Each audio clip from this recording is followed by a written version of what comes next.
I'm your host, the Reverend Rabbi Eric Walker. Red means stop, or does it? In media, that red light means you are on the air. It's counterintuitive, but a reality in media. Could it also be that we live a life of red light moments and we don't see them as go? Maybe it's time for us to redefine red. Our next guest answers that for us. Pastor Elictia Hart, along with her husband, Pastor James Hart, are the leaders of Eagle's Nest Worship Center in Omaha, Nebraska, one of the largest, most diverse congregations in the region. For almost 20 years, this Seattle native traveled the globe as a television journalist working for CNBC, Entertainment Tonight, ESPN, Fox Sports, and various network affiliates. Today, Pastor Elictia combines her former career with her current passion by preaching God's perfect truth on her television show, Live Your Journey, which airs on the worldwide networks TBN Salsa and the Faith Broadcasting Network. Every year, in addition to her domestic speaking schedule, Pastor Elictia often preaches in Brazil, Burkina Faso, the Caribbean, Hong Kong, Latvia, New Zealand, South Africa, and Zimbabwe. She's the mother of twins Micah and Gemma and lives in Nebraska. Here to discuss her new book, Redefining Red, Turning Your Red Light Moments into Green Light Victories, is Pastor Elictia Hart. Elictia, welcome to Revealing the Truth.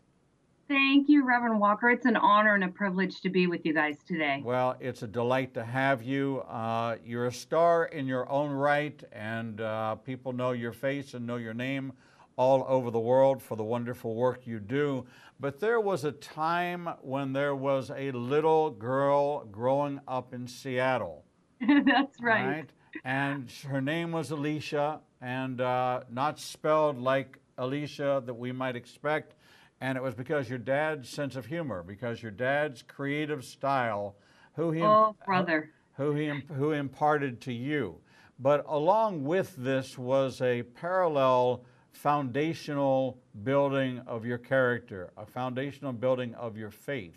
And I don't know how often you get to give your testimony, but one of the things we do here on Revealing the Truth is we strongly believe that we are overcomers by the word of our testimony and the blood of the Lamb. And we have had the testimonies of some of the most notable people in all of Christendom, from Gary Chapman to Jonathan Cahn to Pamela Geller to Barry Black. And they've said to me, you know, I don't think I've ever given my testimony on TV before. No one's really ever asked me because they're always about a storyline or a book pitch. We are neither a storyline or a book pitch. We're here to get to know you and your message and to relate to you and your message. So would you mind taking us along this faith journey of yours that produced this prolific, well-respected voice in the kingdom who came out of commercial television to devote her life to service in the kingdom? Yes, absolutely. Thank you so much for allowing me to do that. It started when I was that young girl that you were talking about, Reverend Walker, in Seattle. And, I was 6 years old, believe it or not. And I was attending an elementary school, and right up the street from the elementary school, there was a daycare. And although my parents sent me there, it wasn't because it was a Christian daycare. It was because it was someplace that could watch their little girl after school. Unbeknownst to them, God had a plan.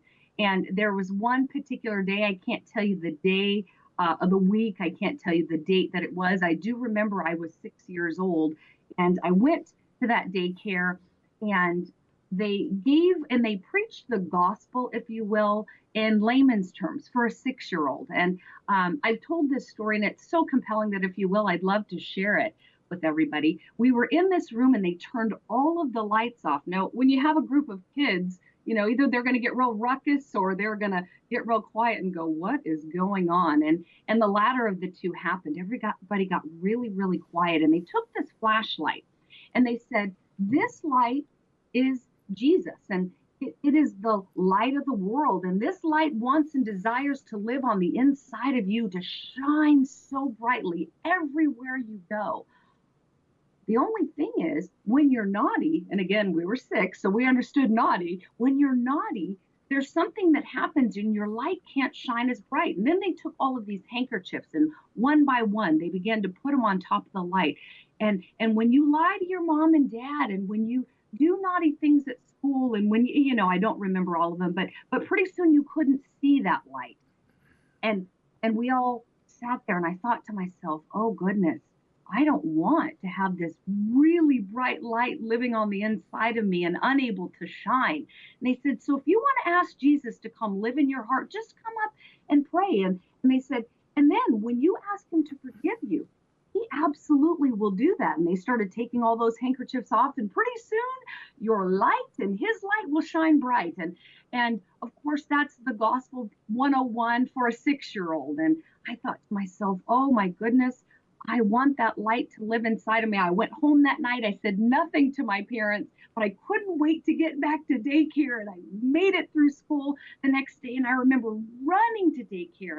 And I went up to them and I said, would you pray for me? Because I want that light that you were talking about to live really big on the inside of me. And I want it to shine. And so there was my introduction to Jesus. And I'll say this. I was back in Seattle, goodness, last year, I think it was, Reverend Walker. And as I was going down the street, I was actually, it was a Saturday, and I was heading to a church heading to an area that I would stay in a hotel and preach at a particular church. And I really felt to go back by that daycare, which was a church. And I thought, well, surely they're not going to be there still. It's almost 50 years later, there's no way. And so I went up, and we actually recorded it. I went up for one of the shows, and I went to the front door, and it was locked. And I said, oh goodness. So I went to the side door, and when we walked in, I had my twins with me. All of a sudden I was completely overwhelmed, and everything seemingly was in the same place. And it was so much smaller than I remembered it being. And there were people there, and they said, there's a pastor, and he's upstairs. Would you like to meet the pastor? And I said, well, sure. So I went upstairs, and once we got to the top of the stairs, he welcomed me, and I gave him that little story. And he said, you know what? He said, the director of that daycare still attends this church today. And I said, Reverend Walker, I said, would you do me a favor? Would you tell him there's a little girl by the name of Elictia that preaches the gospel around the world, because they cared enough that day to introduce me to the Savior. And that's how I met him. I'm sorry. When I think about that, when I go back, just because somebody was passionate enough to preach the gospel to some 6-year-olds, and I still remember that day. And he said, I'll do one better. He said, tomorrow in church, I'll tell everybody your story. Well, I'm glad, and I thank you for sharing that. I know how personal that is to you. Yes. As you went off to school and started building your broadcasting career, yes, you were a part of networks that are not known for their embracing of faith. They're not known for their advancement of a faith initiative, a faith agenda, or even a untainted faith dialogue. I have a nephew who is a producer on E60 on ESPN, and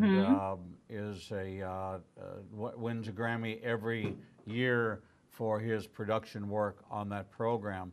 So I know the environment sure, of commercial television, if you will. How did you maintain your faith walk and faith journey and keep those red light moments, which we define as when the camera in the studio's on, you're live. Right. It's counterintuitive. It's not for you to stop talking. It's the camera you're facing. You're moving towards that live camera. You're moving towards that live camera. I'm moving towards another camera. The camera that's on now is camera 2. I know which camera to talk to because which one has the light on. So in this world that you are being immersed in, because you just don't go to work in media. It's not 9 to 5. You travel with a crew. You have many people around you, especially in the news aspect. My executive producer is 25 years out of network news, 5-time Edward R. Murrow, three-time Emmy Award-winning executive producer, top notch, used to yelling, screaming, cursing, panic. That's none of us. We run a network where we are God-fearing, God-loving, and that's why he loves to produce this program and our other programs, because all you get is blessed and grace, and more grace. And if a camera falls over or a light falls down, it's a praise the Lord and thank you for the sign. But that's not the way it is on the set or on the stage of commercial television. How were you able to keep from compromising, keep from losing that light that God had implanted in you? And how did you let it shine even in the darkest places? Yes, absolutely. It was one of those things that I understood who I was. I understood my purpose. I understood that, I had a job to do, be it reporting, be it anchoring, be it, whatever that was. But that didn't define who I was. I understood who I was in Christ, and I understood what my true purpose was. And so, I was able to be that light. I was able to have compassion and operate in grace and, extend those different mercies when perhaps, they should not have been, some people may have thought. And so because of that, and because of the way that I operated, I think that people were drawn to me. And I think that the Lord allowed me to walk in favor because of it. And something happens when favor goes in front of you, and I think people respond to you differently, and things happen that maybe, you didn't plan to happen, or you didn't purpose for it to happen, and promotions happen and different things occur in your life when, favor and when the Lord goes before you. And so, I did my best to own up to who I was and who God called me to be. Was I perfect all the time? Absolutely not. Did I fail a lot of the time? Yes, I did. But I was one that could recognize that and then could turn around. I had no problem apologizing, or I had no problem saying, I don't understand, or can you help me? Or, I had bosses along the way. For instance, I write about in the book, I had a boss at Fox Sports, the network, and he, when he hired me, if it's okay, I'll kind of talk through this story. He gave me a job and he said, this is what I want you to do. Go do it. We'll see if you get this job. And so I went out, and that job was to do a tease for European football. What? Nobody watched European football. I'm like, are you kidding me? It's going to take 10 days to research, in order to do a tease for it. If you would have said NFL, that would have been fine. And so anyways, I commenced doing the research and doing this tease for two teams that were getting ready to play that upcoming weekend. And he said, you come back and you bring me that tease, and we'll see if you're good enough to do what I need done. And so I brought that back in, and Reverend Walker, when I say that I was proud of that tease, I knew that that was the best tease smoking in my heart, So I handed him the tape. Way back then it was tapes. And so I handed him the tape, and he put the big, huge tape in. And I started watching him as he watched the tape, trying to get a little bit of feedback. And of course, I couldn't get any out of him. He was stoic, and I thought, oh, this is not good. And so when he was done watching, he turns to me and he says, so did you think that was good? And my whole spirit just sank. And I said, well, I thought it was good. And he said, oh, that was pretty much terrible. And here's why. And he started walking me down all the things that I had done wrong. And I said, okay. And he said, well, I know I had told you I'd give you one shot, but I'm going to go ahead and give you another one. You go and you rectify this and you bring this back to me. So I went and I did that, and I brought it back. And when I brought it back, he says, okay, you get the job. And what I later found out was that the first tease was absolutely perfect. He aired it. He said, But what I needed to know was that you were teachable. I needed to know that you were flexible. I needed to know there's a whole lot of people that can do your job, but there's not a whole lot of people that are teachable. And that for me was a life lesson that I've never forgotten. And so again, and that parallels the very morals and what's written in the scriptures. And we have to be flexible. We have to be teachable. Not everyone believes what we believe. Not everyone, there's different doctrines. There's different, and as long as we're loving and we're doing our best to portray who we believe is truth, I think that there's something that lies ahead that's a win-win for all of us. Was this one of those redefining red moments for you that really turned the red light, which was stop? You didn't get the feedback you wanted, but you turned it around into a green light moment and a green light victory because you were willing to receive and follow the direction. That preparation for ministry, that right there was a proving ground. Could you be trusted? And that's a mantle that all of us in ministry carry, is can God trust us with His message, not our message, but with His message, and to convey it the way He wants it conveyed, not the way we stylize it, not our personal flair. Can we deliver in a compelling way? And Billy Graham is really the icon for that because he was just passionate and direct. There was not a lot of embellishment. There was not a lot of life application, illustrative, anecdotal. He was a gospel preacher that says, thus says the Lord, thus says the Lord, thus says the Lord. And that's something that all of us need to understand. You call the book Redefining Red. I think you've given us a good example of redefining red, but how have you been redefined by red in your life? Yes, absolutely. There was a season in my life that really shaped the person that I am today. And that was many years ago. I was hired and had been working for Fox Sports Northwest at that time. And then there was a huge layoff that occurred, and I was one of those that was laid off.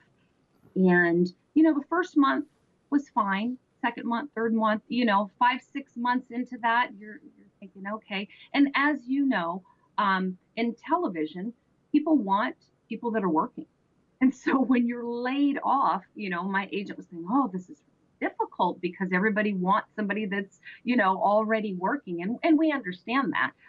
So the time went by, and there came a point in time when I had to go to a temp agency because you don't have any money, you don't eat, you can't pay your bills. And so I remember so vividly walking up those stairs to that temp agency and walking in the door and how humbling it was, because in my mind, I'm an anchor, I'm a reporter.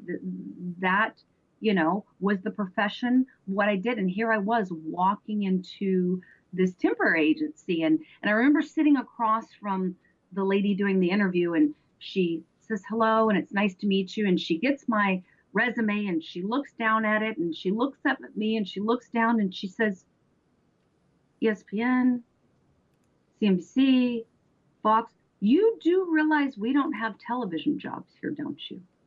And I said, yes, ma'am, I do.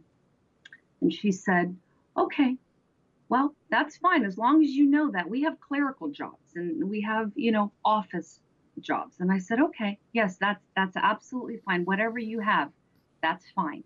And so we went on with the rest of the interview. And the very next day, I get a call from a Google subsidiary, and I'm so excited. I've got my suit on and I'm ready to do whatever. And the guy comes out to get me and he looks at me and he goes, are you the temp? And I said, yes, I am. And, I actually was happy to be going to work. It didn't matter what I was going to be doing. And at that time, I didn't know what it was, but I was really just happy to be going to work. And so I was there in my suit, and he says, okay, he says, now here's what you're going to be doing. And what he commits to explaining was for the next 2 weeks, for 40 hours each week, I was going to photocopy. And I photocopied and I photocopied.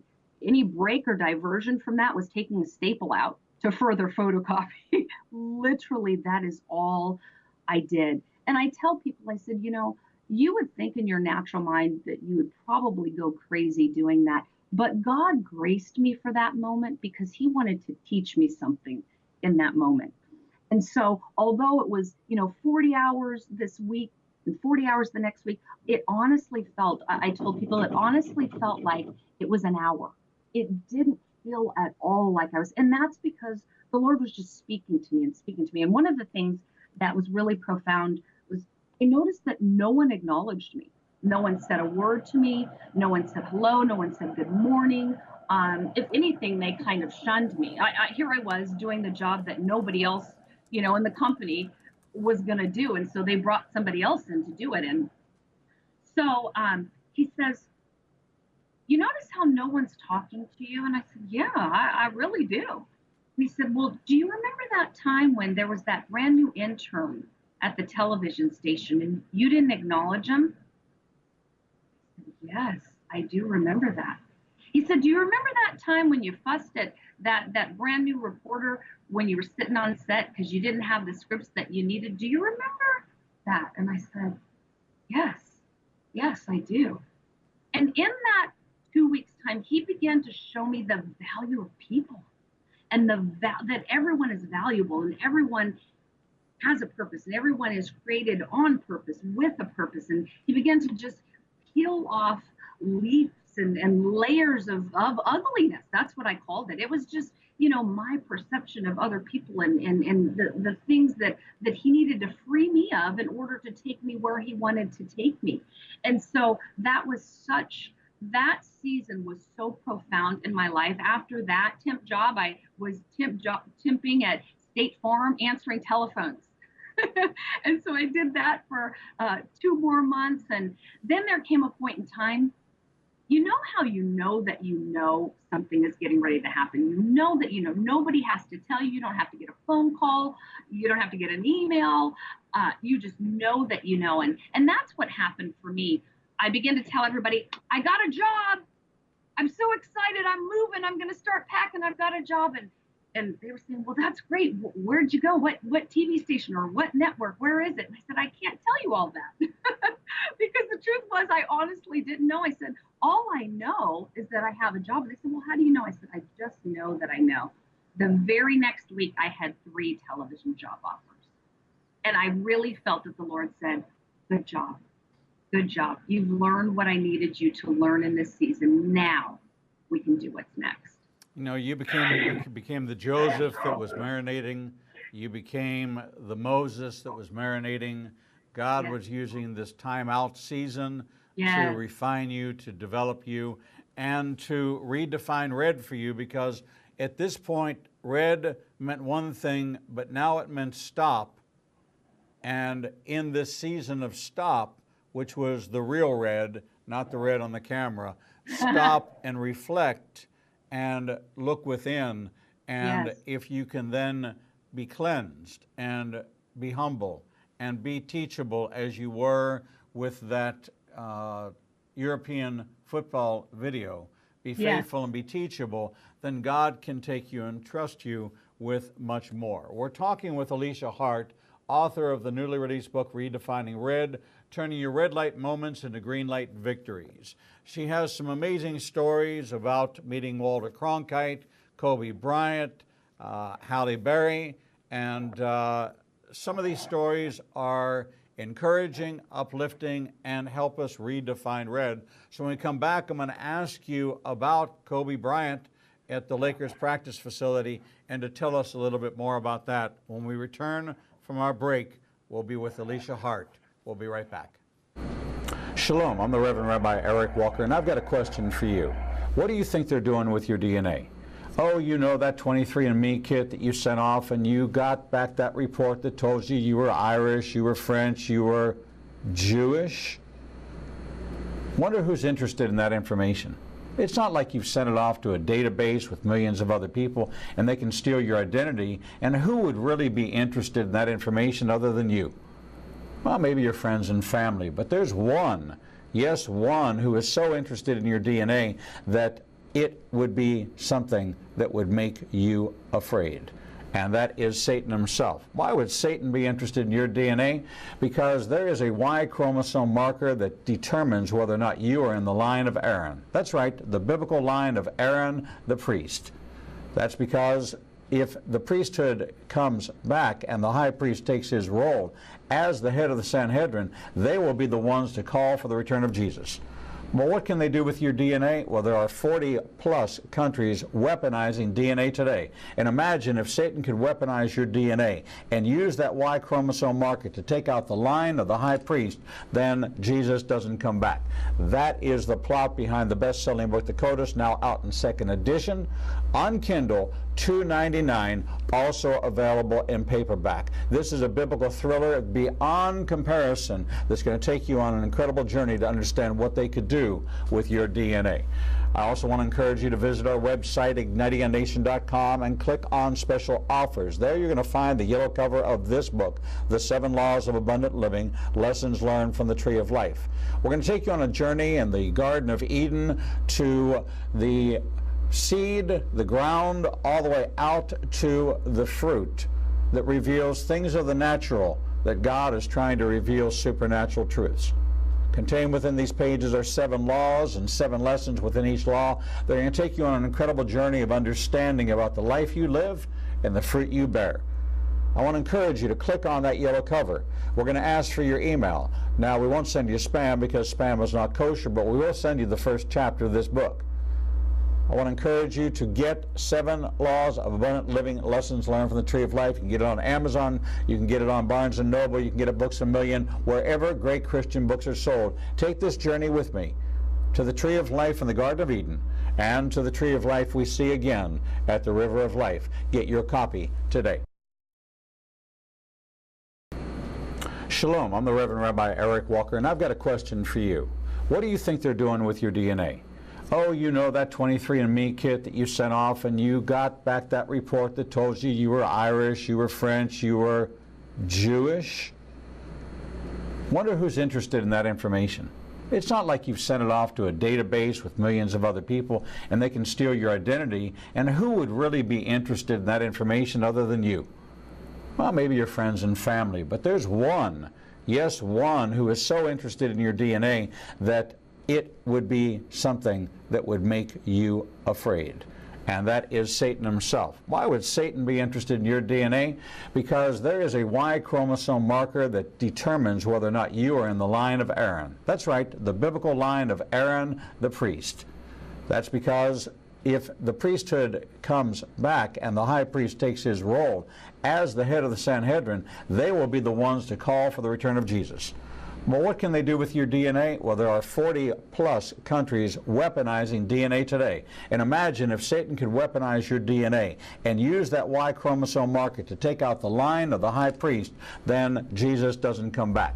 That is the plot behind the best-selling book, The Codus, now out in second edition on Kindle, $2.99, also available in paperback. This is a biblical thriller beyond comparison that's going to take you on an incredible journey to understand what they could do with your DNA.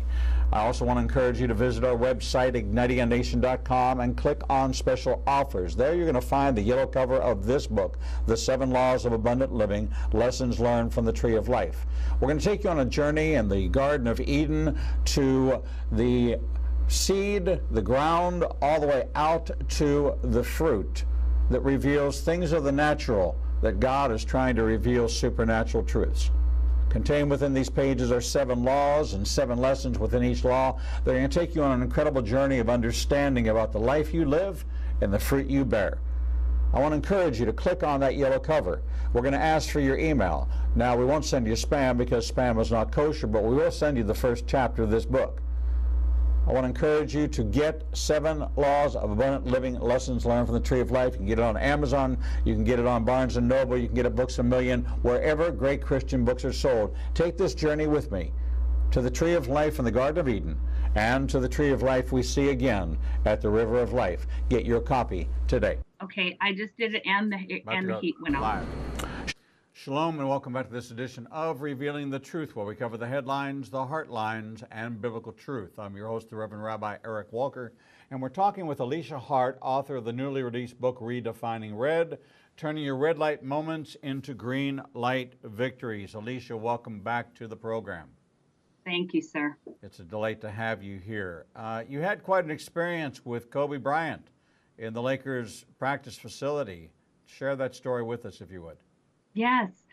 So I was at a practice and practice was over, and I was waiting to interview Eddie Jones. This was back when Shaq, Kobe, Robert Ory, Eddie Jones, Rick Fox, that was that team way back when, the superstar team.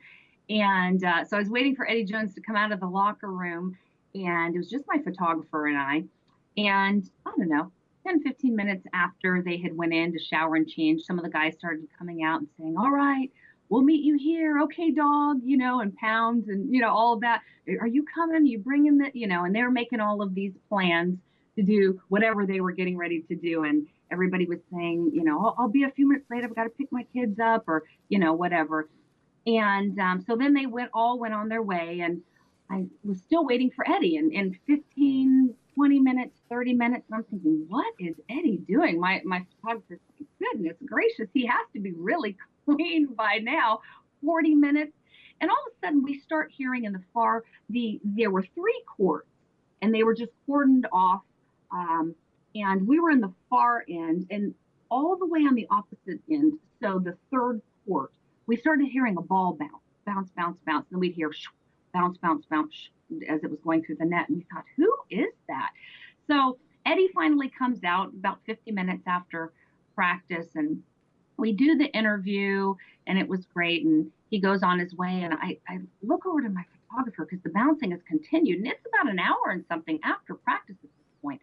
And I said, we've got to go over there and see who that is. Is that like one of the janitors who puts on a Laker uniform after practice and lives out, his dreams or, who could that be? Because all of the guys are gone. They all said where, they had plans and they were going. So he was like, yeah, let's go see. So we pack everything up and we walk to that 3rd court all the way at the far end and the lights were turned down. So it was really just kind of a dusk thing. You could barely see all the way on the other side. There was just a silhouette. And I looked down there and I thought, oh my goodness, it's the rookie. It was his first year. And there he was. It was Kobe Bryant down there shooting an hour and something after practice. And I yelled down there and I said, Kobe, what are you doing? Practice is over. And he turns around with his kind of sly chuckle and he says, Elictia, it's never over. And I thought, you know what? There's such an amazing principle to be learned in that. Kobe was willing to do what no one else was willing to do. Everybody else, the plans, everybody else couldn't wait to get out of there. And Kobe ended up being the franchise player. He ended up being the MVP of, MVPs next to Jordan or whoever you want to throw in there. He did what no one else was willing to do and it paid off. And there's something to be said for those that are willing to do, to persevere, to endure. Paul says, I have need of endurance. Those that have passion for something. He had a passion that took him where, the rest of the guys got traded at some point, got cut, got released, didn't play nearly as long as he played because he had a passion. He had a drive. He had something on the inside of him that took him where most people will never go on the basketball court. And you can, parallel that with things that we do in our life. What sort of passion do you have? What are you passionate about? What are you willing to endure? What are you willing, are you going to run the race no matter how you feel, no matter how many times you're declined or no matter how many times your idea is rejected? Do you have passion to keep pushing? But in your book, you talk about a season and a season of ladder holding, a season where while, and I often say this, that while Joseph's dream was marinating, he did what we're all supposed to do, and that was he put his shoulder behind the dreams of others while his dream was coming to pass. And so you compare that, you talk about that as a ladder holder, and I think it's such an important lesson for all of us to understand this concept. And it really does redefine red, because it's a stopping place for most, and it's a place of frustration for many. Mm-hmm. Yet, if you truly embrace the calling of being a ladder holder, then you really are doing something more for the kingdom than you even realize. What is that, and what does that mean? Yeah, absolutely. So, we all are typically trying to get to wherever we're trying to get to. Most of the time, there's a forerunner. Most of the time, there's somebody that's already ran the race, that has fell and gotten up, or has jumped over a few hurdles. And so I always tell people, look for those people that are where you want to be. Look for those people that have already accomplished what you'd like to accomplish. And when you find them, see what you can glean from them. So surround yourself with people who are where you're going. It's important, and it really matters who you surround yourself with. So I encourage people to surround themselves with people that have already walked down the street that you've just turned and began to walk down, and allow them to lead you, allow them to guide you. I also tell people, not everybody's going to go the distance with you. Not everybody is meant to go all of the way. Not, you may have friends that are friends for a season. You may have bosses that are bosses for a season. Not everyone can celebrate your dream or celebrate your purpose. And so there will be seasons for friendships, or seasons for, different relationships that we have in our life. And I tell people, quit crying when the season's over. Embrace that. Thank the Lord that the season's over, and, press on to whatever's next and whatever's in front of you. And so, yes, there will be people that are meant to hold your ladder so that you can climb, and so that you can go to the next level, and you can go to the place that God created you to go. And for some, that ladder may be this long. And so once you've gotten to that place, you're going to need somebody different, because that's as tall as their ladder is, meaning maybe that's where their expertise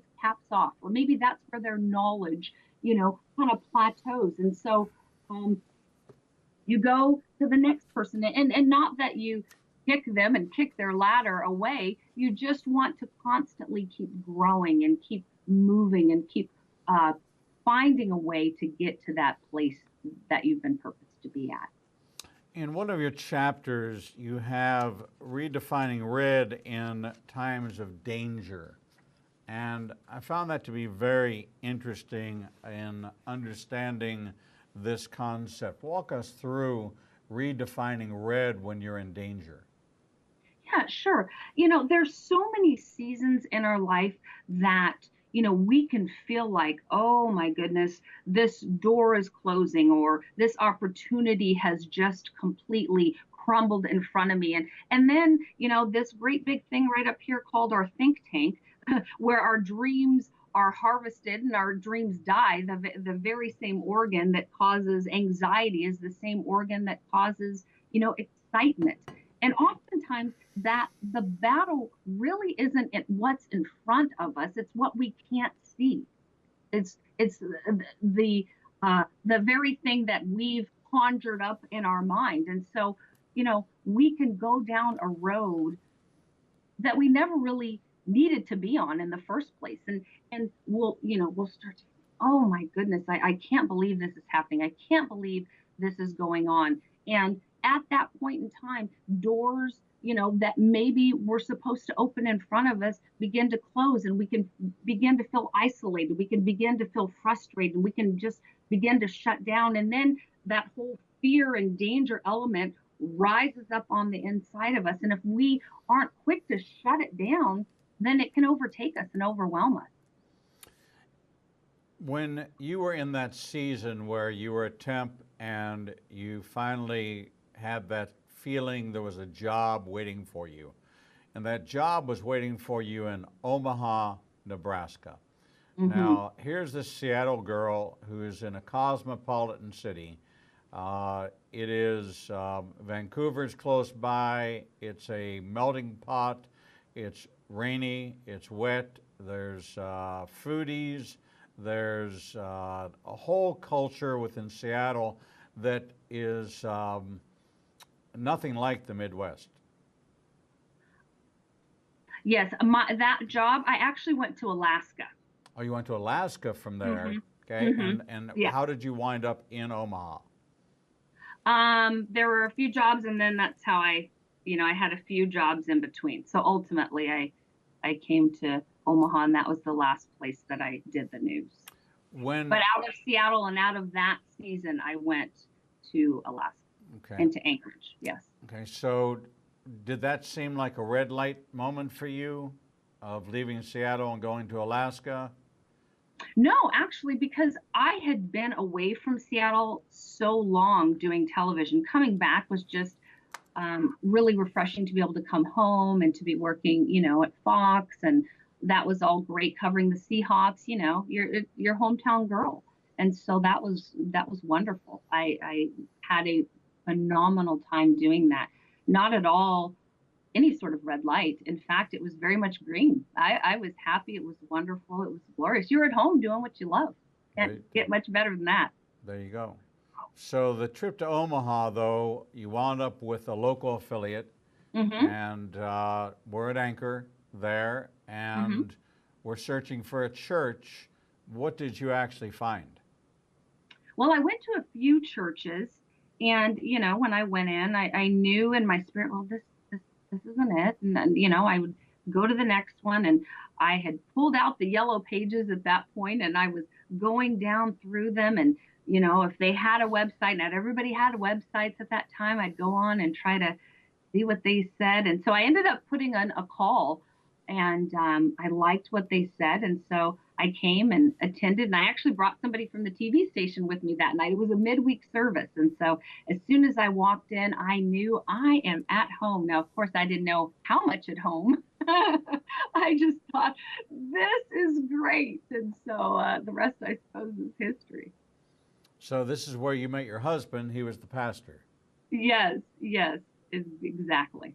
And so out of that, what, when you look at this journey that began in broadcast television, what prompted you to look at the red light and begin to realize that it had one meaning, but it had a whole new meaning?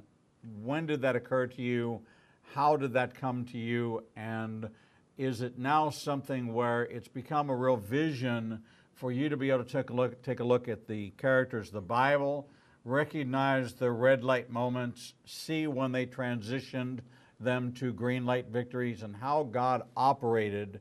And is it exclusive to the people in the Bible, or is that available to all of us? Oh, absolutely. I think, because we all experience red lights in different ways. Again, whether it's feeling desperate, feeling stuck, feeling frustrated, that's life. And anybody who doesn't at some point in time experience one or many of these emotions, I'd love to meet them because, quite honestly, it's life. And so, yes, did there come a point in time when I thought, there's something to this? Yes. And the original name of my book, I suppose there's nothing wrong with saying, what was Red Means Go. And the publishers who were the gurus tweaked that a bit, and then I came up with Redefining Red, and they loved that. But the reason was because, again, every time I looked at that red light for those nearly 20 years, it meant go. It meant go. And when we're talking about being afraid, or when we're talking about being stuck, or when we're talking about being frustrated, it means stop. When we see blood, when we feel fear, when we feel like, we're in danger, it's stop. It's everything contrary to that. And the word is contrary to that, if I may. And the Lord is very specific about, if I be for you, who could be against you? You are more than a conqueror. You can do all things. I'm your front guard. I'm your rear guard. With me, with man, it may be impossible, but with me, all things are possible. It's everything contrary to that. And I begin to just chew on that and bite on that. And as the Lord began to provoke me to write this book, I thought, there's something to be said for that. all of these years I've sat in front of this camera, and when it came on, that meant go. That meant you're on. It's time to do your thing. Let's shine. Let's dance. Let's sing, that sort of thing. And yet when you step away from that or just experience life, when those things happen, it's the opposite. We do everything opposite of that. And he says, yes, but isn't my word truth? Aren't my yeas yeas and my nays nays? Won't I go to the end of the ages for you? And all of those things. And I'm thinking, yes, yes, yes, yes, yes. And he's saying, tell them that when they are fearful, I did not give them a spirit of fear, but I gave them a sound mind. I gave them, when they're feeling like they can't do it, tell them that they are more than a conqueror. Tell them that, in me, all things are possible. And so there lied the premise, and it just began to unfold. And then he said, and tell them about your experiences where you did experience those red lights and where you did have those things happen in your life where you did feel like you were paralyzed, you were stuck, and you were frozen, and yet you stood on my word, and I am faithful and just, that my word is never going to return to me void, but it's going to accomplish the very thing that I've sent for it to accomplish. And so again, I just began to go through the scripture and feel out those stories and parallel those stories that are truth and the principles that are truth with things that have happened in my life, and just encouraging other people, you've got this. You can do this. If God be for you, who would be against you? Be those 3 Hebrew boys. Walk in faith. Get in that fiery furnace. Come out unscathed. That sort of thing. And again, I don't want anybody to have to go through a fiery furnace, but I'm just saying that even in the furnace, he's there. He's there, and he's faithful. Well, it gives us the power to look at what appears to be a stop sign.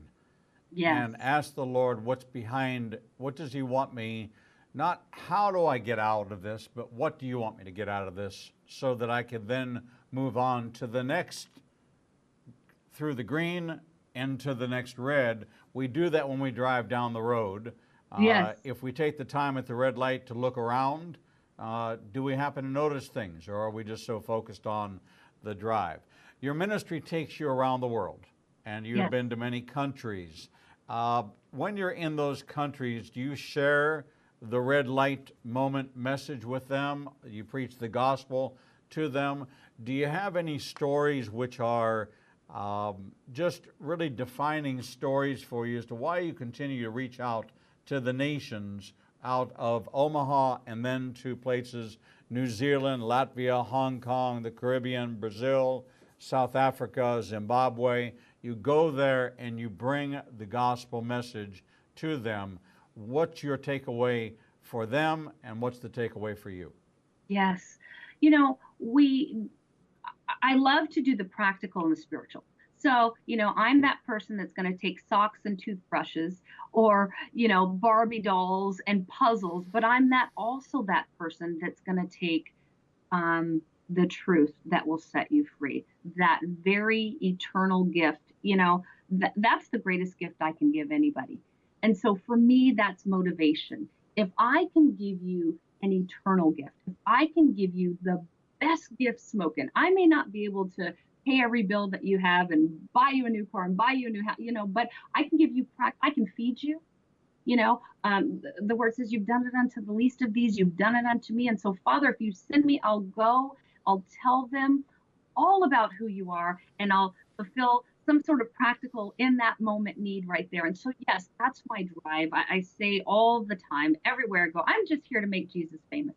I'm just here to make the name of Jesus famous. And so if I can give the eternal gift to somebody, then I feel like, you know what? I've done what I've been called to do. Well, we share that vision here in our motto of healing the nations with biblical truth, that we are revealing the truth to the nations. Right now, you are prime time in the Middle East and in parts of Africa and Asia.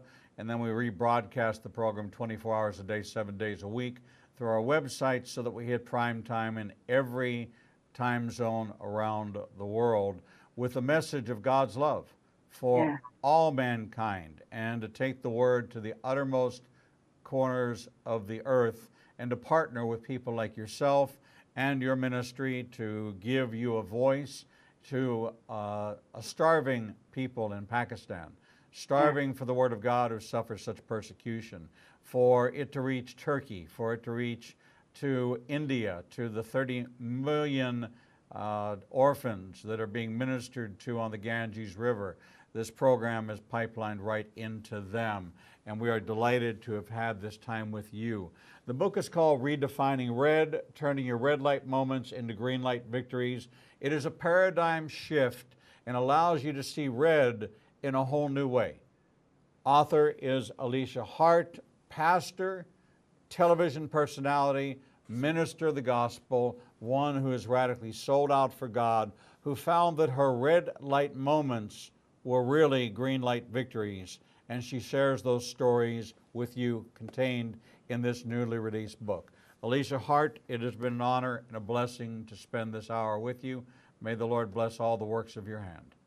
Thank you so much. I appreciate it. It's been an honor to be with you. God bless you, my friend. We're going to take a short break, and when we come back, we'll bring you the next edition of Revealing the Truth.